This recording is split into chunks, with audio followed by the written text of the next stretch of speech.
Okay, now we have some special cases that we need to talk about. You have the difference of squares, this one. This is where your first term and your second term are perfect squares and there's a minus between them. That minus is really, really important. If you have that, then this is the formula for factoring them. We'll talk about that in just a moment. You also have what's called the difference or the sum of two cubes. So the two terms in your binomial must be perfect cubes. Now before we go into how to work these, perfect squares are numbers like, sorry, I'm losing my voice. Excuse me. Numbers like 4. You can't see that, can you? Numbers like 4 or 9 or 16 or 25. All of these are considered perfect squares, but so are x squared, y to the 4, z to the 6. All of these are also considered perfect squares because you can square something to get them. Okay, so what about perfect cubes? We'd have 1 cubed, 2 cubed, 3 cubed, so on and so forth. But you could also have something like x cubed, or x to the 6th, or x to the 9th, so on and so forth. All of those, you can cube something to get them. So how exactly does this work? Well, look at the first one. We have the difference, because it's a minus, and if you look at these two things, they're both perfect squares. Well, tell me this. What do you square to get 25a to the 4th? Something squared equals 25a to the 4th. You would have to square a 5a squared, right? Okay, so what do you square? Oops, let's don't do that. What do you square to get a 4b to the 6th?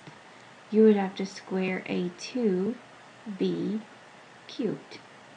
So, if you look at the formula, the a and the b in this formula are these things inside the parentheses right here. This one and this one. So if you want to factor this difference of squares, it's pretty simple. You have a plus and a minus. You have 5a squared and 2b cubed in each of these. 5a squared, 5a squared, 2b cubed, and 2b cubed. And that's it. Pretty cool, isn't it? If you were to multiply all of this out, you would end up with this binomial again. Okay, so B is not quite so straightforward. On this one, we have the difference of two cubes. I'm probably going to need a little more room than we have here, but I'll try to squeeze it in. Okay, so we do have difference of cubes. However, before we do that, we do have some greatest common factors in here, or a greatest common factor. It looks like we can factor out an 8 and 6 x's and 3 y's. And if we do, we'll be left with a 64. Let's see, we'll have 3 x's left. We will have 3 y's left and 3 z's. But this entire factor term will be factored out. So we'll just have a 1 sitting there. Okay, that helps us tremendously, because have a look at this. This number is a whole lot easier to work with than the one we started with. So just like we did on the previous page, I want to circle this little guy. I'm going to come back and grab him at the end.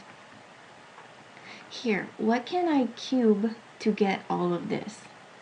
This is something all cubed. Well, what do you cube to get 64? And each one of these, you actually just cube the x, the y, and the z to get. So all of this cubed is that 64 x cubed, y cubed, z cubed. Well, what do you cube to get 1? You just cube a 1. So this is what that actual binomial looks like if you write it in the form of what do you cube to get it, okay? So all of this in the formula, all of this represents A. And this represents B. So if we're using this formula right here, because it's a difference, we need to use this formula. We have A minus B, so we have 4xyz minus B, which is 1. And then we have A squared plus AB plus B squared. So A squared, that's 4xyz squared, A squared, plus AB, well, if you multiply this times 1, you just get that, plus 4xyz, and then plus B squared, so plus 1 squared. Okay, let's simplify that. We'll have a 4xyz minus 1. When you square this, that would give you a 16x squared, y squared, z squared, plus 4xyz, and 1 squared is 1. Now don't forget this little guy. We gotta go back and get him, sit him out front.